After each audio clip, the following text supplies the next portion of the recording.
Grand ఫినాలేకి వచ్చేసరికి second celebrity ఎవరు? So celebrities ఒక్కొక్కరు చెప్తున్నాను ఎవరు ఏంటన్నది, ఏ రీజన్ మీద వస్తున్నారో కూడా. ఇందులో వచ్చేసరికి మనకి డాకు మహారాజ్ ఈ మూవీ అయితే మనకి సంక్రాంతికి అయితే రిలీజ్ ఉంది. సో ఇప్పటికీ ఈ మూవీ బిజినెస్ కానీ మొత్తం చాలా గట్టిగానే చేసింది డాకు మహారాజ్. అండ్ ఈ ప్రొడ్యూసర్ నాగవంశీ కూడా ఈ మూవీ మీద చాలా గట్టి హోప్స్ ఉన్నాయి. గేమ్ చేంజర్, అసలు దీనికి పోటీయే కాదు అన్నది కూడా ఒక టైంలో చెప్పారు. సో ఇది మ్యాటర్ అదైతే కాదు. సో డాకు మహారాజు ఈ మూవీని ప్రమోట్ చేయడానికి మూవీ టీం అయితే వస్తుంది. బాలకృష్ణ గారు అయితే రావట్లేదు. చాలామంది బాలకృష్ణ గారు అనుకుంటున్నారు.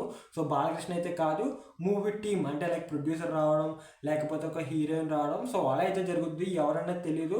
ఆ మూవీ టీం నుంచి సంక్రాంతికి మూవీ వస్తున్నామని ప్రమోట్ చేసుకోవడానికి డాకు మహారాజ్ చిన్న గ్లిమ్స్ లాంటిది కూడా ప్లే చేయొచ్చు. మనకి చాలా పవర్ ప్యాక్డ్ పెర్ఫార్మెన్సెస్ ఉన్నాయి. రేపు వచ్చేసరికి అస్సలు మిస్ అవ్వకండి.